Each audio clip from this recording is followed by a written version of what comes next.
Voilà, et assalamu alaikum wonɓe darde Jama TV. Assalamu alaikum andunoɓe kadi ɗon andi tous les alkamisaje ɗen fof kono woli to noore waɗali français on quoi. Alkamisaje ɗen fof kala andunoɗo kadi aray émission daroyiɗa on aray no wodi ka Jama TV ɗo si 22 heures yoni o yi ɗon hande ko heure nden juste ƴettuɗen donc hande na yetta soɓɓe woni nder ga aray mi salmini kala mon dawrama no darde Jama TV no andi Jama TV no andi émission on kadi en salmini ɗum salminirra amen e babiraɓe men bappiraɓe men sodiraɓe men kodiraɓe men e jajiraɓe men kadi salminama salmine kadi wondaɓe moƴƴuɓe bomɓe fof salminama Allah ƴettum bomɓe ɓe watta ka moƴƴuɓe moƴƴina fof kadi battane moƴƴe donc si feƴƴi ɗon en kala mon darama Allah no tagi ko satte wuro mum yo Allah yaltimore jam moƴƴere nangaɗo so kaw yo Allah sottumore jam moƴƴere nawɗo waali o yo Allah dikkimo vraiment e kala mo Allah tagi dal ko nattu konɗa hoorema en tout cas o townata yo Allah hulan ɗon yaltimore jam moƴƴere hande noon ka émission men daroyiɗa ɗon andi sans plus tarder émission men o daroyiɗa ko noon temmen on hande ɗon andi depuis he hanki jemma hara hino wowlede ka réseaux sociaux ji 15 o bari c'est à dire artiste comédien ji yawnoɓe Europe tourné ɓen kanko e ceerno coppi groupe maɓɓe on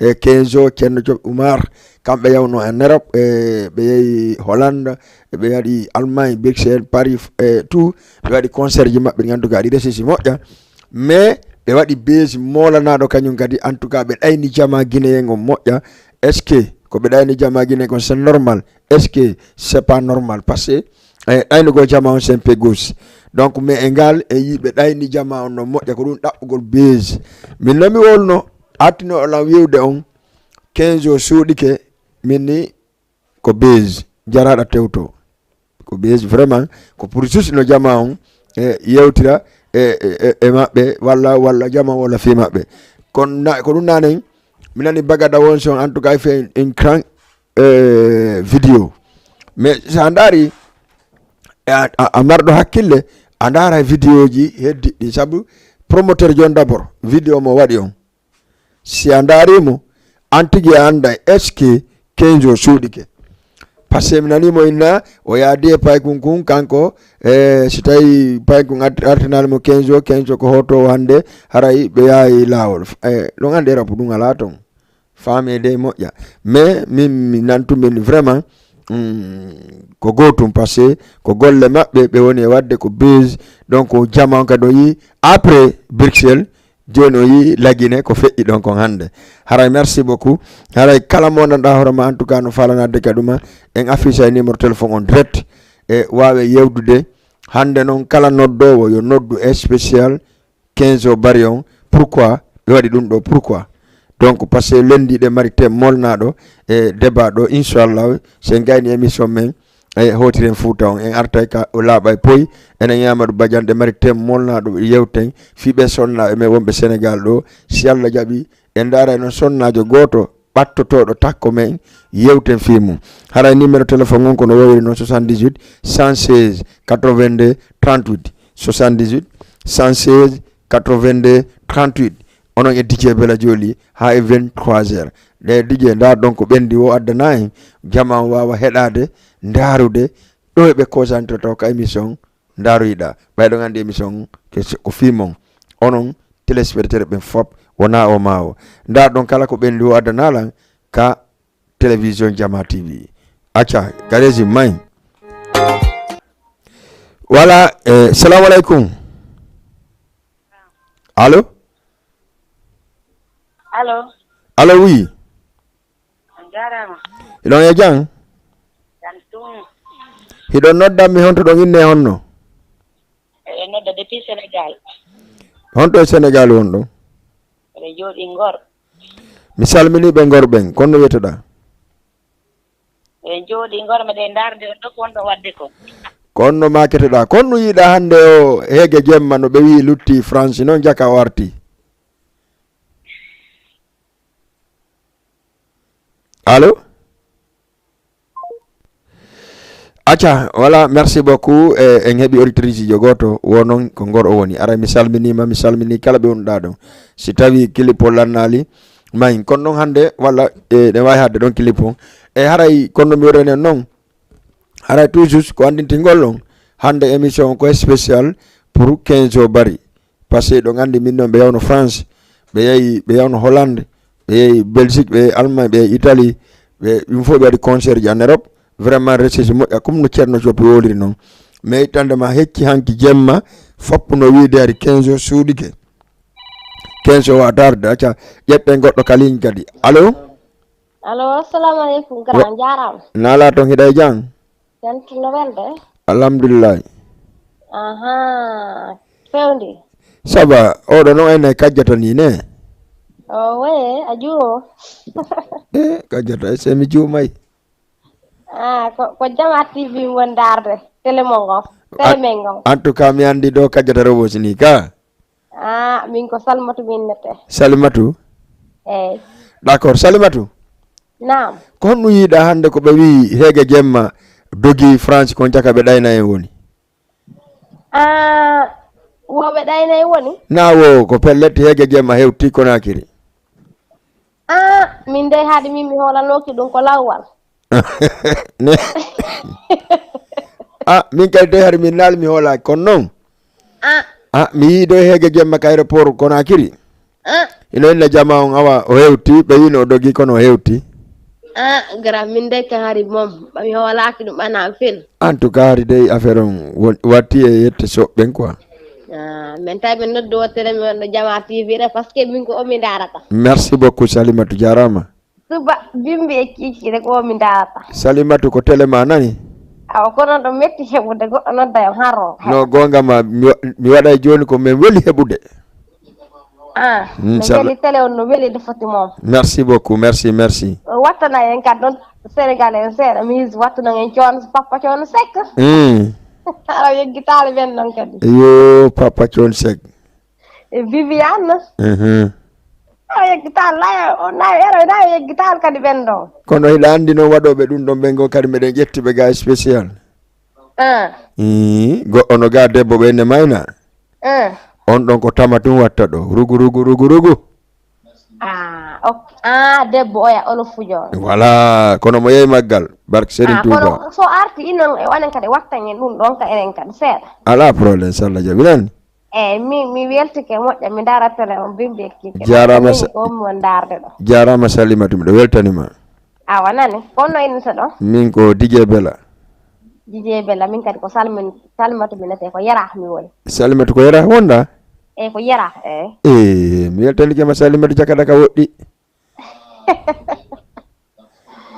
no Yara ɗo nani gasi Salimatu mi weltanikema nani awa jarama nani gara merci beaucoup ok jarama merci Salimatu depuis Yara kala mo joro ɗon en salmini ɗum en tout cas mi weltanikema moƴƴa par ce que ko faalema on en tout cas no wolirɗa noon si Allah jaɓi ndaaru télé on ko télé men ko enen jeeyi ko enen ko Jamma on jeeyi ko ɗum innete télé wonte Jama TV merci Salimatu encore une fois merci beaucoup merci wonɓe darde ka réseaux sociaux ɓen fof na o ma o e fewnɗo escosi ɓen fof fewno darde émission Hawtiren Fouta mi wi hande nodduɗo lawo nodde lanka 78 116 82 38 78 116 82 38 mi arta joni e programme ji hande surtout ma pour le 3 décembre anniversaire lo émission mo mi wanet ɗo mo inne Hawtir Ndaaru Yiɗa acca mi ƴetta goɗɗo ka ligne salamu aleykum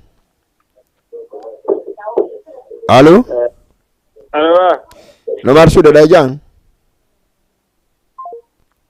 merci beaucoup donc ara en salmini jama on fop min mi arta joni e programme DJ Bella Joli personnel on walla DJ Bella Joli wonɗo e Jama on fof pour le 3 décembre le grand anniversaire o émission Ho Ndaaru Yiɗa par ce que ko fiyo émission ɗo de ɗuma si goɗɗo no kali kadi ƴetten on ɗon taw allo no marsude alhamdulillah ɗa jang ko ɓewndi ɗa noddami honto ɗa inne honno hiɗa noddami honto ɗa inne honno ɗayni Abdoul Aziz na ɗayni Abdoul Aziz Abdoul Aziz honono Bella Joli Bella Joli Bella Sowli DJ Bella Joli padre musique baga ko Billo Lasko Billo Lasko waaw e Bagada Wonso Bagada Wonso waaw ene ko honɗum yiɗa o Kenzo hande arrivé makko ɓe wi no lutti France kono arti. Ok mi hokkete joni. Ok d'accord. Merci beaucoup Abdoul Aziz. Merci. Voilà, merci beaucoup Abdoul Aziz, merci Salimatou depuis Yerah encore une fois. Et comme nous avons hande nodde ka 78 116 82 38 78 116 82 38 mi andino ngeng parce que c'est yewti dum don kadi no c'est important pour le jam on femme un jour ara passé ko base njano base on et puis réussir à 100%. Donc do mi salminta l'association jini fop ale jette goddo kadi ka boggol. Assalamu alaikum. Allô? Allô? Merci beaucoup, M. Kodo Hebulaki. Haray, si Allah l'on jabi, on est min ha 23h. 78 116 82 38. 78 116 82 38. Jettengo do kadi ka ligne. Allô? Merci beaucoup. Ndangi don noddam yandi mi torigo mi jeji on. Duite telemon on yewten après si be don telon. Acha jetten kadi goddo ka ligne. Allô? Allô? Ok, merci. 78 116 82 38. Et donc, Andy Haray, le 31 décembre, le 1er janvier, le 24 décembre, et Kanyun le 3 décembre, ko enen jegiti. Yetten goddo ka ligne. Allô? Allô, allô? Allô? Gara me du telema on seda. Merci beaucoup Haray, en salmini jama. Du telema on seda grand yandi. Sa fala en famu ni dunga luite telema on seda hara ko halan kannanta na hala ka répondre ka télécom. Voilà 78 116 82 38. Allô? Allô? Allô oui. On jarama don e jang. Allô on jarama. Nala ton don e jang. Jantu. Hido nodda mi honto don inne honno. Nodda face de l'or. No be face de l'or mo be jang. Ayo. Kono yidon hande temo men hande bruwi no mo Kenzo bari wadana on benno woni France wartali jaka warti. Na. Merci misiki dumbe do kabe won dom be wata famuni dépasser bruit no dudi hara 78 116 82 38 ha joni numéro téléphone existe salminen hawa fas kanko jiyo makon ko majiula voilà en salminimo. L'homme salminta le président de l'Alliance de la sous-région à Dakar, président l'organisation de haut conseil à l'étranger, M. Kamal Albari Bantingel. Et salmine Benofi, salmine président haut conseil en Gadi, M. Wuri Chalere, salmine Gadi, Suleiman Albari commissaire président Mohinginao, salmine Siaga Tok, Kanka Djigro ka jeunesse conseil, salmine e salminen Safiatou Malabari Bantingel fendo bendar de télévision Aïchatou Bari e gorejo makkon be foda salmini be ka galle be accale hay goto e salmina Jio Diallo kanka de salmina ma salminen wano nene fune Mariama Mbori kanko esiraɓe en kajjade pita depuis Grand Dakar Aïchatou Koundara korka ɓe fof fendo ɓe ɗa démission on e mi yeggitali karo Binta Diawne madame la présidente la vice présidente pardon ka Serejo Diallo Aïchatou Koundara sans oublier aussi voilà ɓe fopp dal mi ngaccale goto cewto tout le monde acca ƴette goɗɗo ka ligne. Allô? Allô on jarama. Jarama. No marsude ɗon e jang. Etude Allah. Ɗon noddami honto ɗon inne honno. Ɗo inne Ibrahima de honto la en noddude. Gueltape. Monsieur Ibrahima Gueltape. Oui. Ka réseaux sociaux ɗon daade réseaux sociaux on daari entre Heege Jemma e Ceerno Coppi. Heege Jemma wonti France, Heege Jemma arti kon ɗum yiɗon e ɗum. Daari ɗum no mais faamu ɗon toon. Mi faama on ɗum e mum Mody Ibrahima. Wonde toon kadi participe gol hokkande dédicace seeɗa. Weltanoma émission o weltano kadi ko wonde émission o. D'accord. E joom télé kadi fof. Ok. Aray sa mari ɗon clip goto hes gora aɗa hokkude. D'accord. Merci DJ de la Jodi.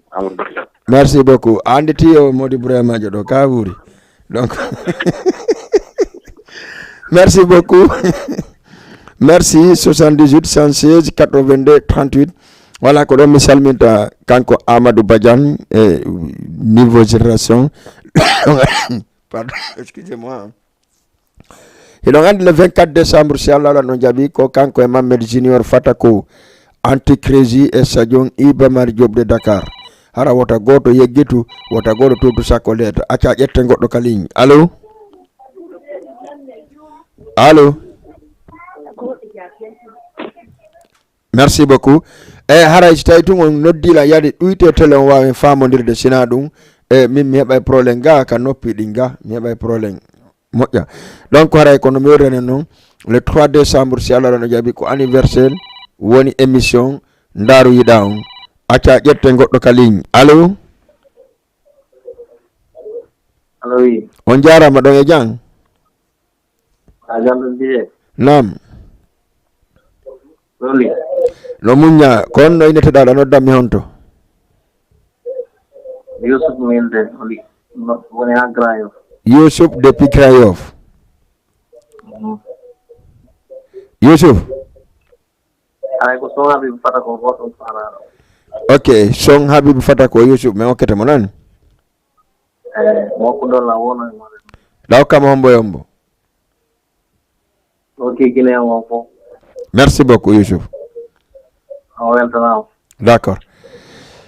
Merci beaucoup Youssouf depuis Grand Yoff. Donc hande ko non hande vraiment mi andi télé on no darede parce que émission on ko émission on daroma en tout cas parce que Grand Yoff ACLM yera no darde kil ƴette goɗɗo ka ligne. Assalamu aleykum. Waleykum salam. On jarama ɗon e jang. Yantun ala to ngiɗon e jam. Ɗon noddammi honto ɗon inne honno. Ok, noddon depuis Medina. Ɗon make honno. Make Ibrahim Bari. Mais Ibrahim Bari ayi feewno radio anati ka réseaux sociaux ayi entre Hege Jemma ceerno Coppi wondema Hege Jemma no France o artali lagine mais enfin jama fo yimo kayre pour lagine. Ok, awa min wono ɗin programme ji ɗon kañum min komi mari komi wiya ressortissant ko andanta hoore ma wonɓe mumɓe ɓe doit tertade sifa ɗi rumeur ji woluko ko woni wo ko anda fi mum quoi. Ouais. Par ce que mi nani juste ari ko premier d' abord ko waynino ko yogol on no ndaroygo ballon andi ɗon bien sûr gonga ko ɓeneta ko mo ronki ko ɗon. Allô. Ok, merci beaucoup. No, o yawno Ibrahima o yawno dargol ballon mais kaka stade ton ɓe ji kumaɓɓe on o arti o waali ka suudu ɓe ni ceerno Hege Jemma yalti yahi natiɗo yaltiɗo mais enfin jama fo yimo kayre pour Conakry imo jippo donc ko kanko wiyete Hege Jemma ceerno Coppi. Voilà 78 116 82 38 ƴette goɗɗo kadi ka ligne. Allo allo allo oui. allo oui on hiire jam. Iɗon e jang. Nala toon. Alhamdulillah ɗon make hono ɗo noddammi on to. Menen ko Mariama Diallo men makete miɗen hoɗi Parcelles. Mariama Diallo depuis Parcelles. Eyyi. Mariama Diallo a daari Hege Jemma ko waɗi kon wondema o arata o aray ha o ari kono no yiɗa e ɗum. Komi wiye ɗum haray. Ara komi menen kadi miɗen jonni ɗon solution soutenance ceerno Coppi. Donc kono woni fans ceerno Coppi on. Mariam. Naam. Mariama Diallo ko mbonɗa hokkude dédicace ka kikiɗe ɗo. Na. Ko mbonɗa hokkude dédicace ka kikiɗe ɗo. Ceerno ni miɗen faala dédicace Mohamed Azaya Mohamed ɗo. Eyyi e Sayfon Boy. D'accord. ɗo kam yombo. Ok, comme non mais lundi. Merci beaucoup Mariama Diallo depuis Parcelles. Ok, merci beaucoup. Merci beaucoup. Donc c'est ça 78 116 82 38. Télévision o non partout au Sénégal, partout au Dakar. A jotto ka salon mandaramo, jodda ka réseau social ndaramo. Min yon si on tigi falama ndare telon ka télévision mu e ka dum anata ka Play Store télécharge application Jama TV on ngagayna ndaramo ka téléphone ma ko ka Play Store nata télécharge application télévision Jama TV application Jama TV on nana acha jette goddo ka ligne. Assalamu alaikum. Allo oui no marsude do to nan tele ma on seeda garanga do tele on seeda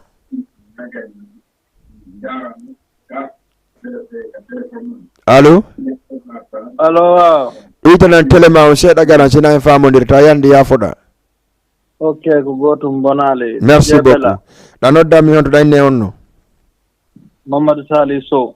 Mamadou Salou bari de sawada jang Mamadou Sali Sow. Mamadou Salou bari da way do ko bari goddo yette do naso No ko do de ko yette so ben wondo ko baymi tay ko yette so bari be to woni noddudem tay noddu hewro garanjo on dom hewro on fom no hewro da bappa ma kan yette sojo na en garanjo de no ngandi onon tigiri ko mene woni bappira e mombe filendi mojja e mamen ta joni sabon woli ko falla ko ara mi hokkira ɗon dédicace mi hewro onon ɓe wonɓe ɗon mais SSO a yi taw ka réseau social hanki ha hande antu 15 cerno copi cerno 15 arali cerno copi kanno artude mais en fin jama fo yiide be kayre por ko hondu yiwda e dum ankadi no de ngandi gonga ɓe si jama on bay on yiɓe wowliri noon dal ko ɓeydangol ɓeeɗa sans ɓe tantamɓe sansi rek mais sansi noon ɓe tanti on réfisi kamɓe sengo maɓɓe dal donc sengo maɓɓe beso moƴƴi quoi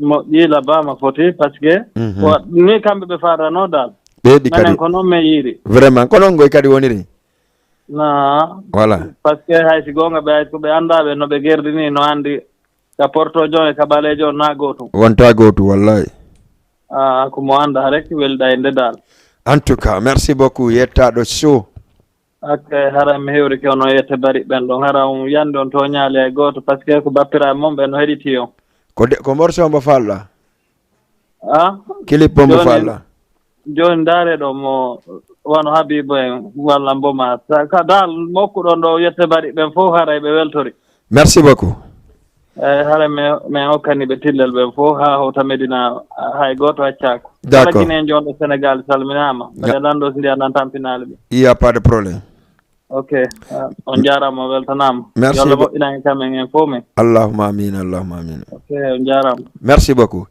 voilà 78 116 82 38 78 116 82 38 ɗo noon mi torama morceau ji trop mais téléphone ala jaɓude mais hatta waɗen Amour Asora e Fika Soreng donc mi inni on le 3 décembre ko anniversaire o émission Ndaaru Yiɗa ko teddungal le mon kala guinéenjo e kala anduɗo DJ Bella Joli e kala waɗɗo safo émission on nde ñande yo taw men ñaani night entrée 3000 5000 VIP ko 10000 ƴetten goɗɗo ka ligne allo salamu aleykum wa aleykum salam on jarama nana to hiɗo noddami honto ɗon inne honno Baylo Safa depuis Grayof Baylo Safa depuis Grayof waaw Azides nana toon jam ko Azides de Safa ka na ko Azides de Safa ka voilà no Azides ko menen formi ɗum petit ane Azides waaw kala ka Azides waɗi Dakar ɗo ko miɗo tawa ok DJ Bella Joli merci beaucoup nena no inde no Azides ko menen an kadi Azides mi fuɗɗa Allah hino Baylo Yaya tout le monde dal Lamine Minos après Yagouba tout le monde andi c'est la famille quoi non de ɗum kay famille ko nene goto baba goto voilà ok d'accord komɓe Lumba Yara kon ɗum addanda en ɗon mino ari ɗo iwragol on salmina weltano on kadi ayi taw avant tout 15 jours ɓe waɗi base on donc ɗayni jama on kon wiiɗa e ɗum ɗon par ce que vraiment min on kay min mi depuis hanki lannande ɗum ɗe min e apparent o min hari hakkille an jettale fi muɗum way sabunade on ɗum noon ɓe yehi ɓe fiji ko ɓe fiji ɓe waɗi tourné ji bus wana ko telon no nanirde noon ɓe parti ji buyi toon Europe mi sikkata noon e 15 o yayno wono ɗin piiji maɓɓe ɗon fof walla ka ɓe heeɓi e affaire inde ko ɓe ɗumande mum waccita muɗum noon yarni buy noon waɗi ɗum e min hakkilan ari hakkilan jettiral noon par ce que fannin mi yano ceerno coppi kañum tun no hewtunono mi holdano ko yarata vraiment mais senon yaari noon mi yehi kadi han nanni landaranteji maɓɓe ɗin depuis 19 heures konti cippi ha comme no mi wiiri ɗo ni o hewti ɗo min min kayari hakkille annda ngaali hanno mi yiiri ɗo ni Allah waɗi kanga jaka o arri nani mandas ko inde ko besoɗa ɓayno e siko wana honno e si tawi yaw ha o décourage o arti en tout cas ɗon kay de jang kadi e ganda ɗum ɗo ɓayɗa andi yimɓe no ka réseau sociaux ɗo sallah jaaɓi ɓekkata ɓutta e ɓe andina en janggo so tawi 15 o découragé tawi ko beso ɓe ɗaɓɓayno ɗum ɗon kay ko ɗum ɗon nde ɗin noon ɗiɗi goɗɗum yonno merci beaucoup ok wa merci mi salminiɓe safaɓen fop hay goto mi accalnani ok wa merci voilà 78 116 82 38 78 116 82 38 ko ɗo mi salmita ceerno salminen basine depuis Medina kanka ɗo salminama e salminen kala voilà salminen Aissatou Bari depuis Grand Dakar salmini Aissatou Bari depuis Grand Dakar Bartoli depuis Wakam ɗo e salminen kadi invité ɓe amɓe fop le 1er janvier et le 3 janvier tampito le 3 décembre fop salminama invité ɓe fof allez yetten goɗɗo ga ligne allo allo allo allo allo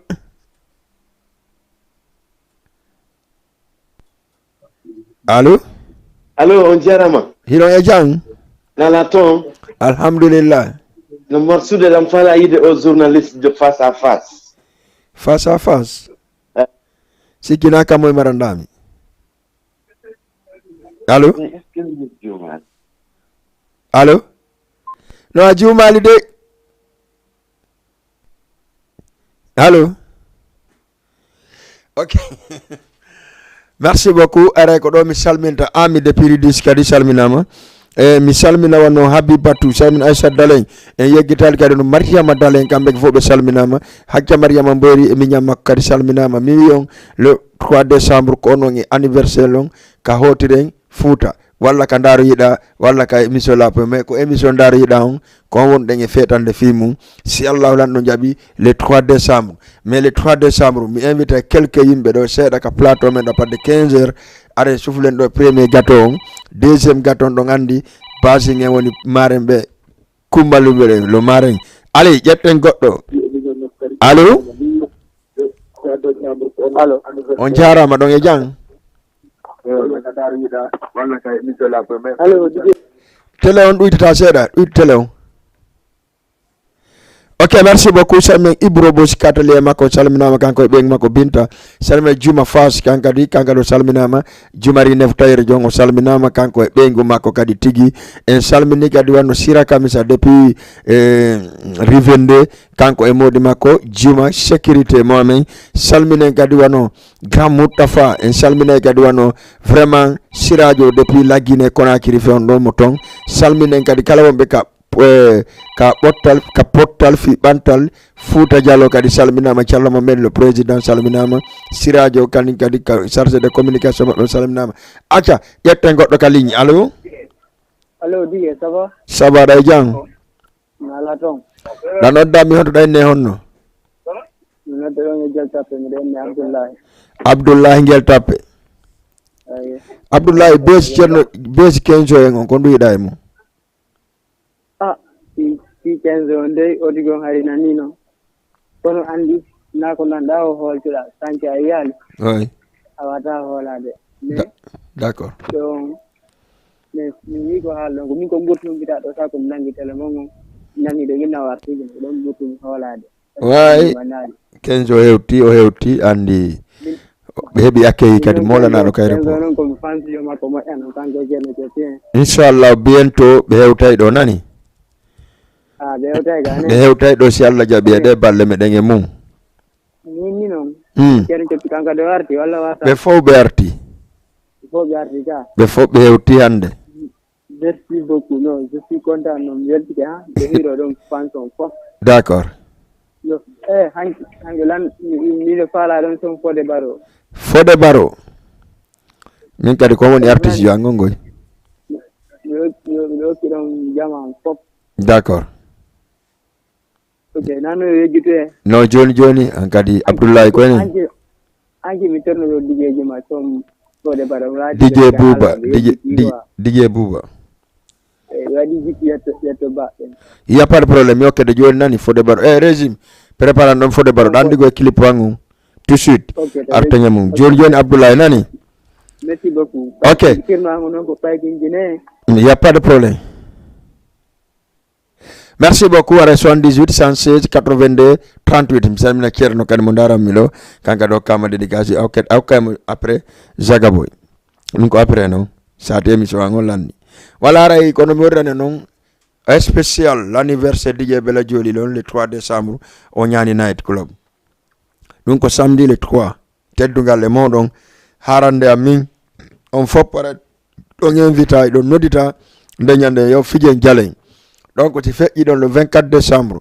Donc andi Allah jabi no gasa yon 31 rewa den spécial fi Mohamed Fatako et anti crazy et artiste be ombe do ben.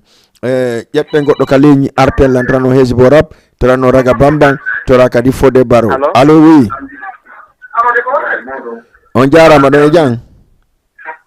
Yanto nala to. Alhamdulillah do inne hondo do noddami honto. Ame on gorme on. Ngorne. Miɗo heɗima ko ɗum falla kikire ɗo. Ko hezbo rap non falla. Hezbo rap joni nani. Hokkamo hombo e hombo. Hokkamo hombo e hombo. Ok, merci beaucoup aray mi hokkete hezbo rap tout suite Salla Jabi.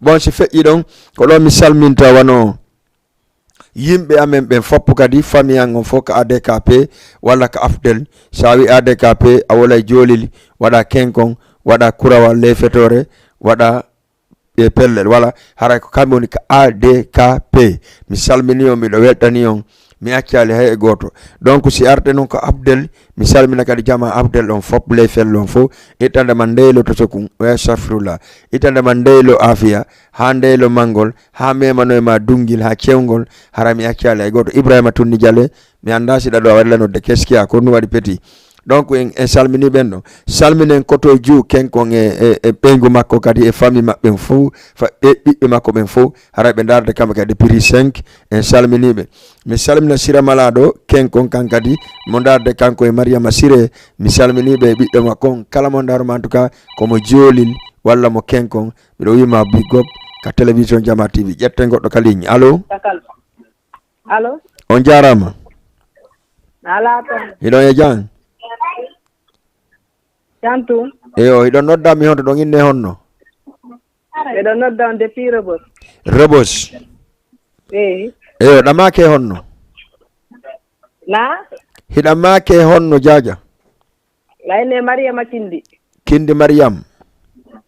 O famille. Ko honɗum addanɗa ka kekiɗe ɗo Mariama Kindi. An addanen ɗo nouvelle mo minani o. Awa bisimilla. Entre 15 jours. E jama on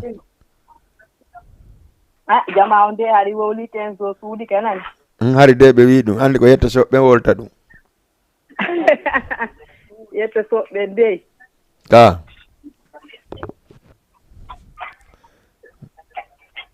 allo Mariama Kindi ala o ka ɗon dédicace miɗo heɗima Mariama Kindi jiwo labaɗo na miɗo heɗima lama fala o kan Samba Junior Samba non tigi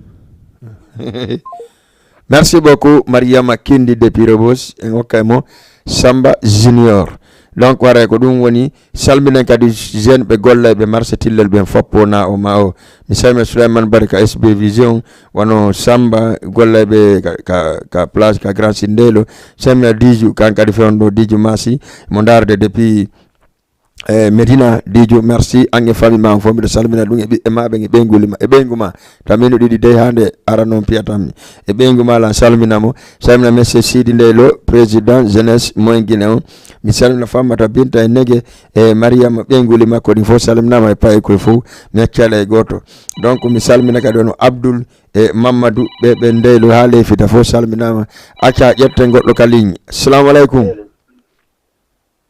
Allo. On jarama. On jarama nala to. Hilon e jang. Alhamdulillah. Nodda mi honto dayne honno. Nodda do ha do e nyaa cekkel. D'accord, dayne honno. Nyaa cekkel. Mi rewi Abdoulaye Ba. Merci beaucoup Abdoulaye Ba. Ara o weltanama mene ndarde émission ji mon. Merci beaucoup Abdoulaye. Ko en fulbe fota o weltanama on jarama. Me lo weltani on Abdoulaye no fulbe be nani. Ara ko songoto mi fala ngokka. Homboni. Moy Kinjo. Kinjo. Wow. D'accord. Ara mi hokkamo don bébé am fantasira. D'accord, Kinjo, mi hokkete mo nani. Ara yegital grand. Merci beaucoup, y a pas de problème. Merci. Acha 78 116 82 ko Kinjo voilà ko do mi salminta non kadi be kasere jo Diallo foppo ay goto mi accala ay goto mi salmina Ibrahima Sori Aliou Bari mi salmina kadi wano Ibrahima Diallo e donc mo kala kadi be ngi mo mi salmini dum donc mi yeggitali kadi gido an kadi wa untu boje Allah dandu subhanallah gido ande fotdo nafudo lan mi wolta inde makko Balde le boss hido ngandi mo tawa ka parembe ka anniversaire DJ Bella Joli pay kun sare ngal pay ngal labanga nanda de payle ko kanko ni paren jon kadi ka anniversaire si Allah jabi itande ma semaine prochaine o ye affiche ben ka parembe e ka marembe ben fop kadi haray salminama Aïssatou Barikran Dakar salminama Munas Marifala salminama kambe groupe Marifala on fop salminen kadi honno commandres majina hulali hay goto Ramatullah Sarane minya makko Nafisatu Hasanatu tout le monde dal mi accali kala wondo kana majina hulali acca yetten goddo ka ligne kadi mayn allo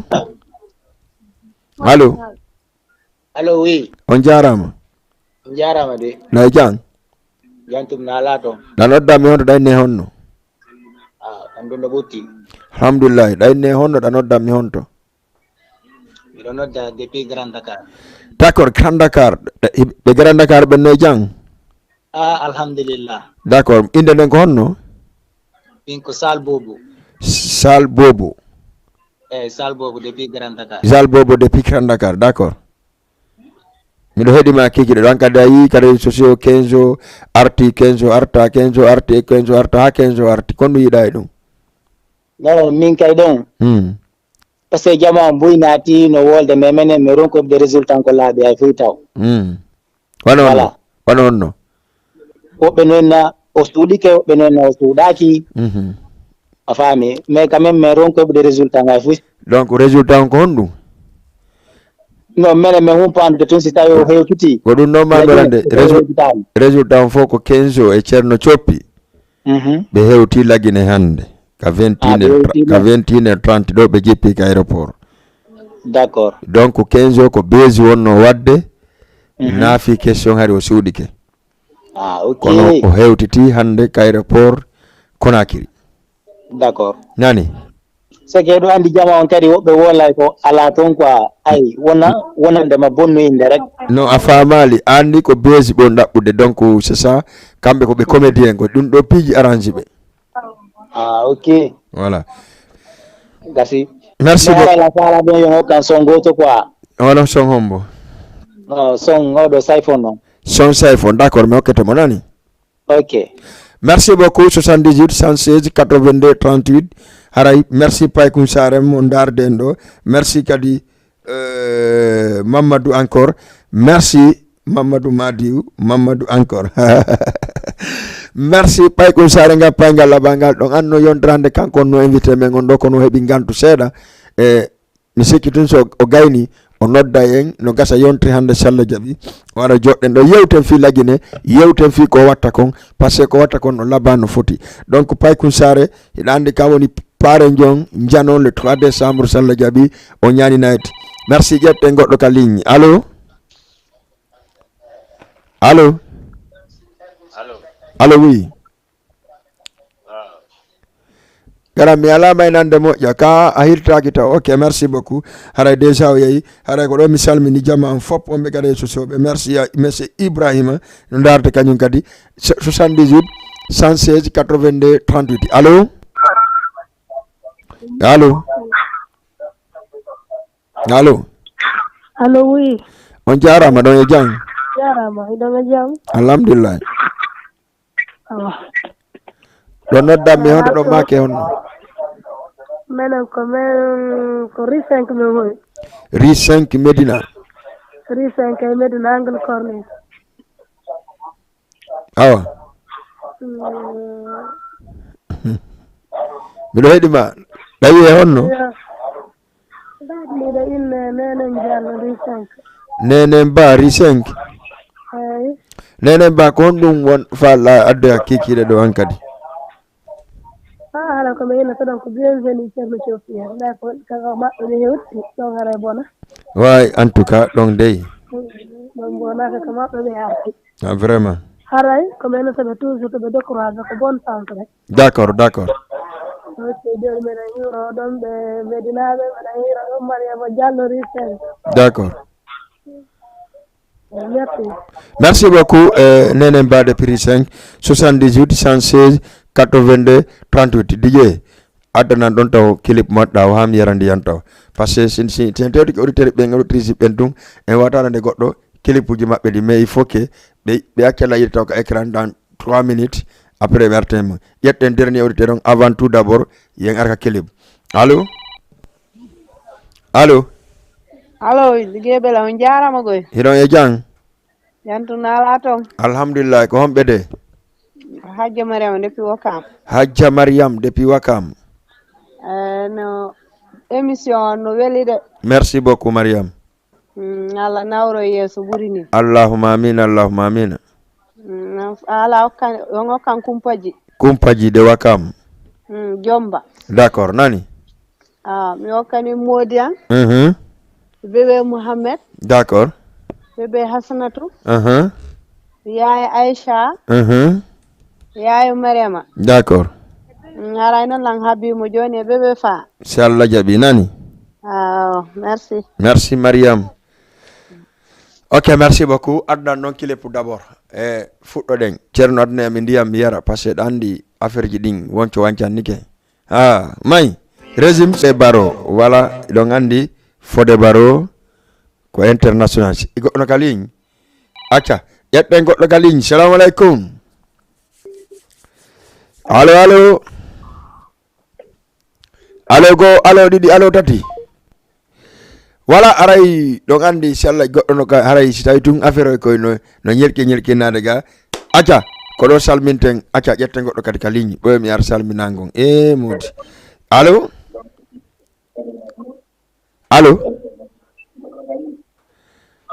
allo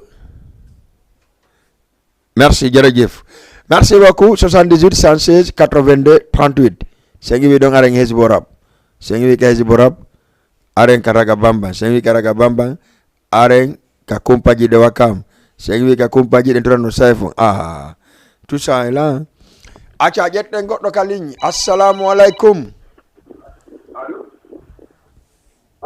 on jarama hiɗon e jang hiɗo noddanmi honto ɗo inne honno ɗo nodda on Ngor ɓe Ngorɓen noon hande ƴetti woni sappogoy hande onon ɓe Ngorɓen on neɓata folon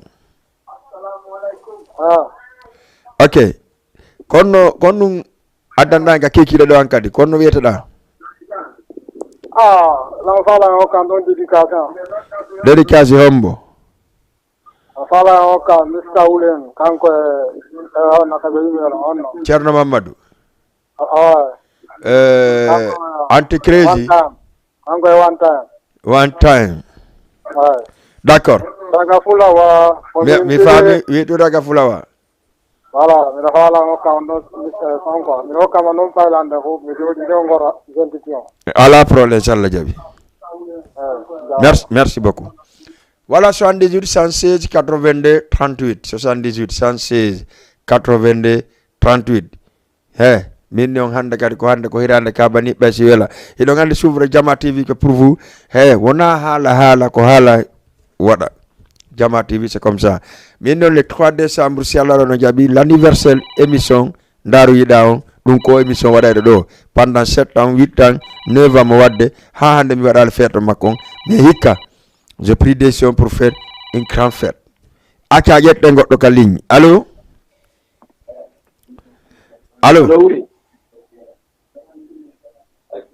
no marsude ɗa jang Saba alhamdulillah yo ɗa noddami hoto ɗayne honno ay mi ɗo nodda Medina lañinne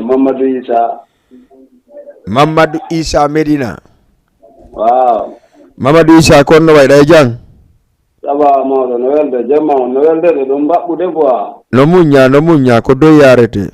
Way wallo ko alkasayon mi fala yawka ɗon quoi. Alkasayon waaw. Hiɗo préparanat le 24 décembre fi Alkasayon on ka. Le 24 décembre ɗon préparanade ibamare pour Alkasayon ka. Wow, meɗen préparanade kay. Ah bon? Meɗen mbawma ko menen wondi ɗo nokku ngol. Ah bon? Ah. D'accord, il n'y a pas de problème. Ko soutenugol mo do moƴƴa nani? Ok, mawɗo labama, merci. D'accord, merci beaucoup. Voilà, 78 116 82 38. 78 116 82 38. Kay émission train fuda salmi e parcelle bembe gejuway ben ha hewto e Malika salmi ne hacca Binta Yombol kambe kadi be darde émission on ton nyande mi yan ton tumina ngadi be télé be jali habe ronki andi mi hoto do kal kam mi suudu mi tumina Jama TV sina dum mi yalta ta ma recherche wade ha Jama TV yara parce que pour mom télévision o ma jama fo panda malde jetten goddo ka ligne allo on jarama don e jang jantungi ɗon e jang alhamdulillah ɗo noddammi honto ɗon inne honno ɗo fendi ton doyi tum awa min faala e hokkumen ɗo morso goto ɗa inne honno ɗa noddammi honto hiɗa inne honno ɗa noddammi honto nane min inne Ibrahima min huuɗi sito millionnaire Grand Yoff Ibrahima sito millionnaire Grand Yoff d'accord ko morso mbo falɗa clip o mbo falɗa min hokke eyyi joni min faala yo hokkumen ɗo morso Sayfon Balde eyyi joni inchallah jaɓi Ibrahima. Ok, merci beaucoup Ibrahima depuis cité millionnaire Grand Yoff Sayfon Balde kanko de tori merci beaucoup haray ko ɗo mi salminta encore une fois kanko Mr Bari Pellal wonɗo Grand Yoff fenɗo moɗi guelta pen salmini o moƴƴa e salminen kadi wano Ceerno Boubacar Mataka Kubiya hoɗuɓe ñaari tali kamɓe kadi ɓe dara ñannumɓe mawɓe tinniɓe fi dina kan Sénégal ɗo surtout ma enen moyguine on yen fottu foolen yaare yeeso e salmine wano ɓe marché HLM fo wonɓe ñëwde monsieur Amadou Bela Tayer jo marché HLM salminama e salminen encore kanko impec esiraɓe an Pikine kamɓe kadi ɓe salminama ɓe darde émission on e salminen petiro Thiaroye gangan mo darde émission on américain Thiaroye no darde émission on donc allez ƴetten goɗɗo ka ligne allo allo oui merci beaucoup ara on ɗon kadi o waynanoki si tawi o naati hara en salmini kadi kala ƴettayɓe en fop e mariage ji ɗin par ce que ɗanɗi jama on vraiment no apprécie golle men ɗen ka mariage ji meɗen mari fewndo mbiɗa jogui artiste feetuɓe kala faalaɗo yanede mariage o noddan téléphone ɓe yaha ɓe amina on tigui ha si woni janggo hara karango yarta marché alle ƴetten goɗɗo ka ligne salamu aleykum.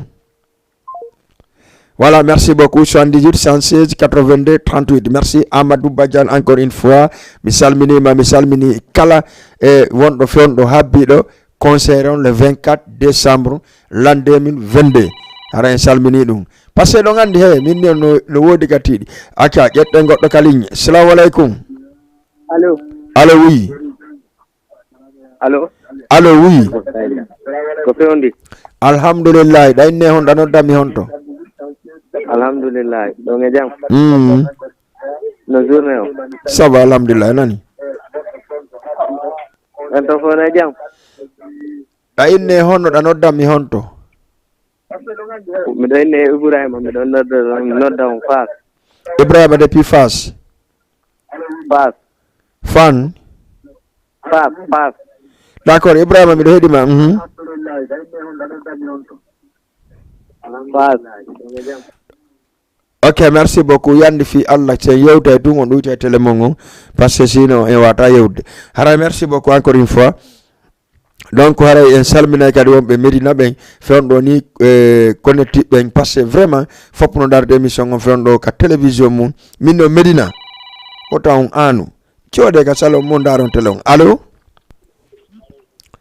allo on jarama hilon e jang eyi nala ton alhamdulillah ɗa noddami honto ɗanne honno ko Grayo Fasnatou Fatoumata depuis Grayo ay jang émission mo foti merci beaucoup Fatoumata addino lan après tati nani tati ka tigi merci beaucoup Mariam. Voilà, merci Maria Matori Tati ka tigi yara salmini be salminen kadi kala wonɗo golde katali président Malabari Bantingel parce que woɓɓe gemmarane golde ton salmine Mr Banga kamɓe kadi ɓe salmina moƴƴa salmine wano kanko Masi kadi salmina sanu yew café on ɗon salmine he kala wonɗo nder ton ɓe fop en accali hay goto à part de président Malabari Bantingel salminen kadi ɓe wonɓe ñaay cokkel fop en salmina Aissa depuis ñaay cokkel kanga ɗo salminama Aissa Aygel donc haray en salmini kadi wano musidɓe men jooɗiɓe partout e aduna Allah on surtout ma kadi wonɓe ka prison ɓen parce que ɓe daara e télé on haray ɓe salminama moƴƴa en tout cas en torki Allah yo Allah waɗan ɗon yaltimɓe ka yaasi ɓe konna activité ji maɓɓe ƴetten goɗɗo ka ligne allo jarama komin mi an hombo on jaam ko Dakar jaami woni mi andi ɗa noddami honto e Dakaru Ndiaye ko ɗon mi woni honto mi ko nanganelan ɗo son tati watta noon lan ɗon ɗon sawi won watta noon lan ɗon d'accord aɗa ɗum ɗon ɗuuɗi ɓayara émission nan ɗum je petit mais c'est pas grave mi wattante so Allah jaaɓi acca hara 78 116 82 38 ɗon andon émission on 2 heures lere makko nde yoni passé woni 22h57 minutes donc haray en salmina kala mon ɗawroma en tout cas no darde télévision on addanan ɗon taw hesbo rap addu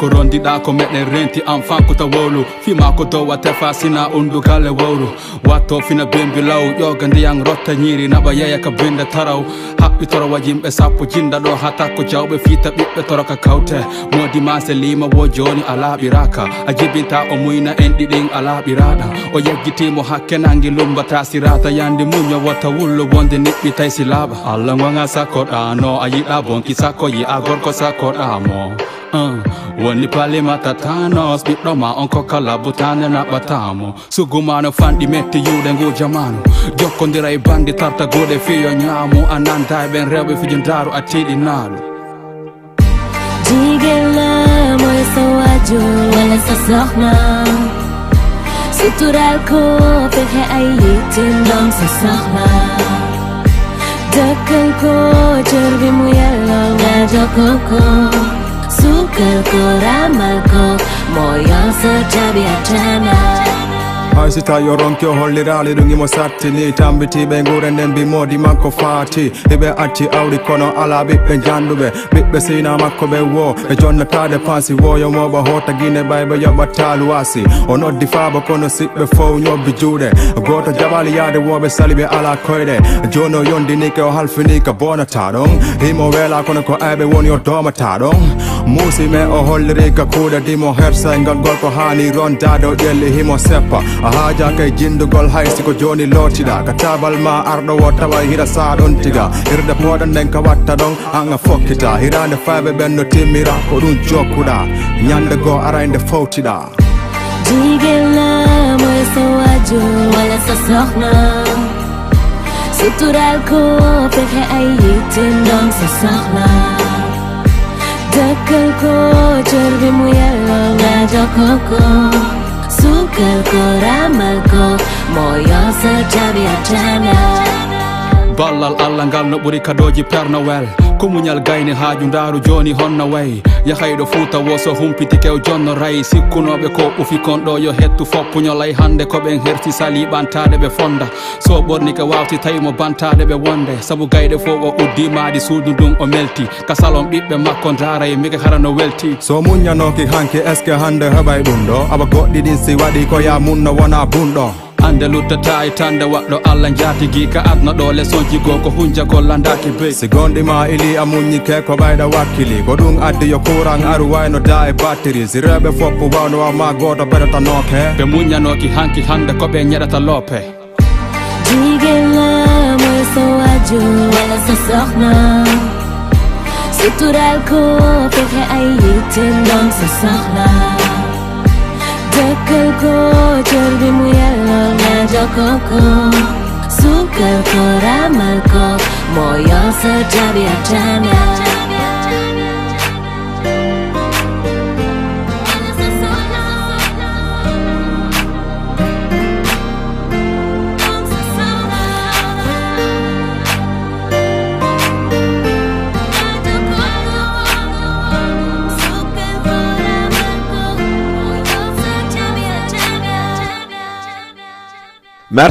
Merci beaucoup sur Kalko Rahmalko, c'est-à-dire Gitchanomo Ruganamo passé ko debbo ma. Merci beaucoup encore ha joni pay kunsare yaldali ka direct mondarde ara en salmini kadi jama fop DJ mi sekkitu adna en don kadi dandi sengi e hesborap ko raga bamba wonde ngarde aren e kumpaji acca jetten goddo ka ligne parce ara o nebi don allo egra jarama day jang alhamdulillah anodda mi honto day ne honno anodda ngoro ko min nandi on dum to mista wulemo ono mi nanali mo mi arde kono arda no yarete wala no ni émission on gasa woni e parla fam no tahulu émission on hay gasi do kala ko falla hendoto ouais d'accord merci beaucoup acha mayin raga bambang parce que andi piji no piji pajani raga bam ndi fata ko fi fop goddo ka ligne ka e auditeur be akeno mi wayni to ka ale jette goddo ka ligne sama alaykum salam assalamu alaykum merci beaucoup e adana kumpaji si are non e raga fulawa may kumpaji from Wakam aight ene jomba babo jomba onon dey aight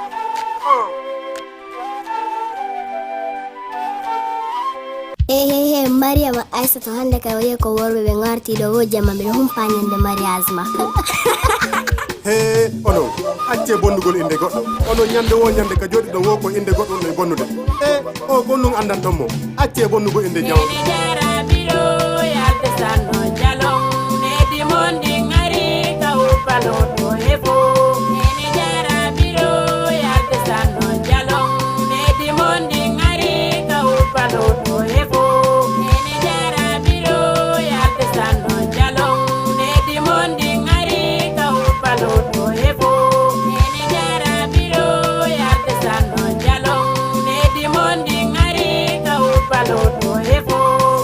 Handi weli fillade debbo ko renti yo ɓeydude daru kanada koyɗe maɗen ko jemma jemmi no weteyde ñalade ma nden hewteyde mbalma muso doni adna ko doy rento ay pem banni jalali bungu leyɗoɗa ka tande modi ma barke o juma yeeso o jama townu jungo ma a hersa goto bappa yaye ma ɗulle koto gorol dewol wentori bonnuɓe inde ma nde wentori hande ko barke suudu men tori Allah ɓiɓɓe barkuɓe juɗɗe balɗe ɗe yaaja arsike yaadu makko ngun hajja nata nene jara biro yalde sanno jalon nedi mondi ngari ka uppalo to hefo nene jara biro yalde sanno jalon nedi mondi ngari ka uppalo to hefo nene jara biro yalde sanno jalon nedi mondi ngari ka uppalo to hefo nene jara biro yalde sanno jalon nedi mondi ngari ka uppalo to hefo maɓɓe kan ɗuuɗi ɓe yalta ɓe bonna mo inde ɓe inna o jooɗota ko e dewgal ɓe yaramo ƴiƴam ɓe andamo ɓe bonna mo inde ɓe andamo woɓɓe hiɗa jombaɓe hara hiɗa jogii jawdi ndi bona woɓɓe hiɗa jombaɓe hara ala jawdi ndi heɓo ɓe luttukatindema mayde muyɗe allah wopatama nene jara biro yalte sanno jalon ko heɓuɗon kon lotuɗo bambuɗo dankiɗo ma goɗɗo inni no yiɗi hey ko wudere futu e haɓɓere goro e horde e gatal gorole deyol foppu no joɗi no haɓɓi futu ɓe tore ɓe okke ɓe toro allah e dewgal moƴƴu hatta men fijana futu men amana gorole deyol hatta men fijay ha koma men fija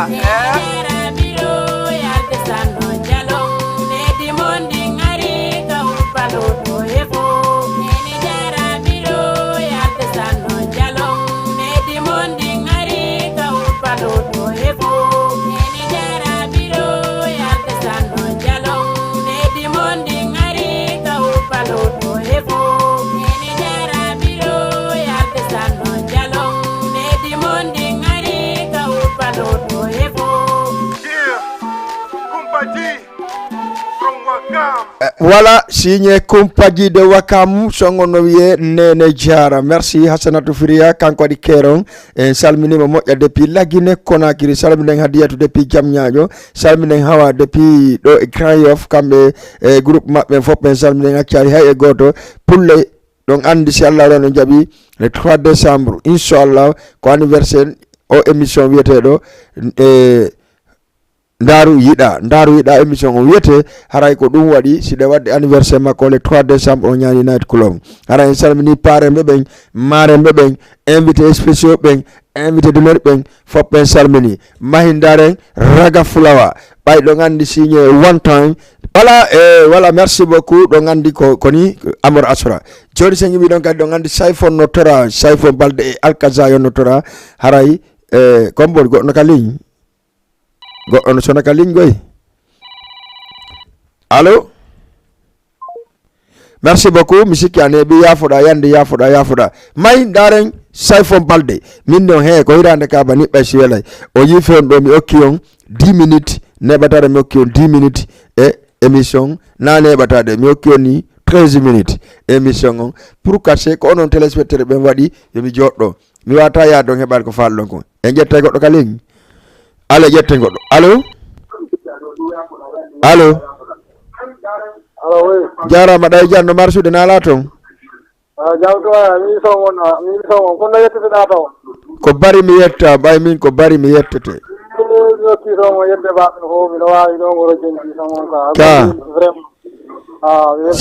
sen halde e hunnay merci beaucoup mi salminima mi weltike ok d'accord merci beaucoup aka mayñe ko ndaren kelop ɓe woto appétiment koppude wakkilo par ce que voilà ko ɗum won toon joni reɓɓe siɓe maɓɓi ko mbuuɗi ɓe jokki faamu ta appétiment koppu joni ko mbuuɗi ɓe jokki de ɓe giggol ala ɓe ittino ɗum neeɓi joni ko siɗa luuɓi gokkun ɓe jokkama saabu ɗum ɗon an kadi noon après waɗa ko faalaɗa o ɓay ko noon altuna woniri mo jokkirima saabu goɗɗum ɗum no wawi so yeeyima ko ya suudu donc merci beaucoup komboni ka ligne si arangede mi wayno ɗo mi yaa few hara e lendi kadi acca ƴetten dernier auditeur ala auditrice allo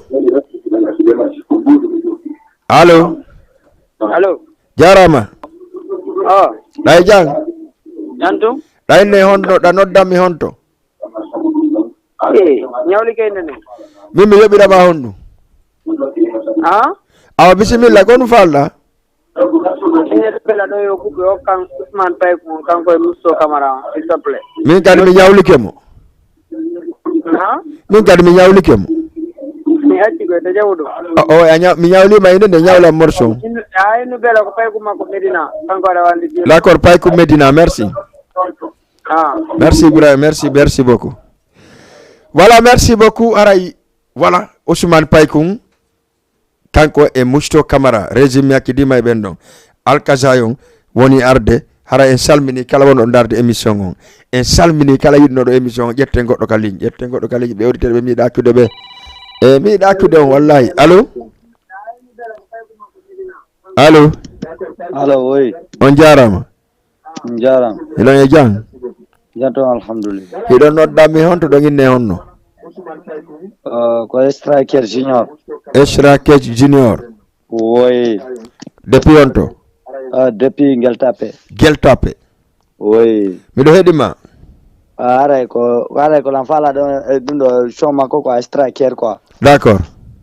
Là comme yombo. Ara là ko tout fans be Striker ben fop. Merci beaucoup. Oui, merci beaucoup. D'accord. Merci beaucoup. Aray voilà ko do wonde nge wayno dirde ha e lundi inshallah jabi 14h 15h.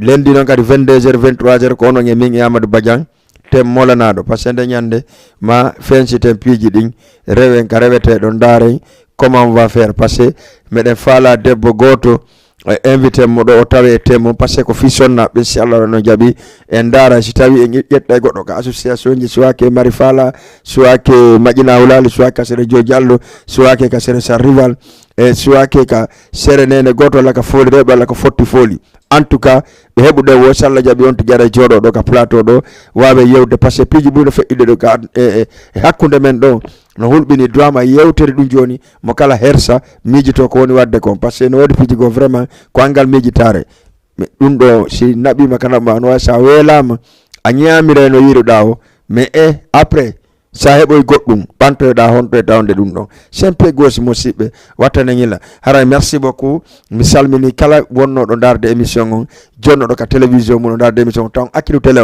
on heba musique do ha ine 2h du matin hara ko no nge wuri gido jama playlist inshallah jabi hay goto wala tara ko daru tun clipuji weldi kadi donc ara mi andi naw vraiment mi wetani ki o moƴƴa e surtout ma participe be kadi ka émission be wonbe darde ka réseaux sociaux be wonbe ha joni be yiwal don pay kum sare fonno kali gano fanki no darde vraiment donc wara mi salmini be mi salmini kadi nediraɓe am ɓe fop bona o ma o donc mi salmina kala élément jo kadi wonɗo golde ɗo mi andi noon kay le 22 novembre DJ Bouba anniversaire makko ngo ñani nayti inchallah jaɓi ɗon andere ko jamati woni ko présenté e on anniversaire ɗon haray samedi habbe men inchallah jaɓi émission ne hotre en Fouta on e salla jabi o wado yeyi ñani night club à partir de minuit inchallah ka anniversaire DJ Lamzo merci beaucoup haray salminen kadi be le 24 décembre kono mo rene non ko nouveau génération woni ko noddi en fop noditi non stadion Iba Mar Diop dum ko hamboni arde Mamed Junior Fatako anti crazy Sénégal do Hesibo Rap LG 224 kambe kadi Hezbo Rap fono nodda do kala kadi groupe rappeur be busino do en arta e mum un jour passé nodday Amadou Badiang après dum do waden plateau molana do fi concert on sella jabi le 31 décembre ko numéro le 1er janvier ko festival FIFOP organisé par Alliance de la sous-région inchallah Bagada wonde Bineti Mali ici au Sénégal et stadion Iba Mar Diop le 3 décembre no wotaw yeggitu hara la note on fop o ñani night entre 3000 5000 VIP précise 10 000 francs donc on woni voilà lo ngandi sudotobe tomben voilà ara salmini jama fo mi salmina kadi marembe ambe parce que be engagé fendo fi anniversaire vraiment la weltani be moƴƴa million kala yido ga no henera nun hara mi do yalli yafi parce que hakkil goto na hakkil on jadi bay alendi inchallah 14h 15h kay mission hotre Fouta 100% ambiance merci ciao.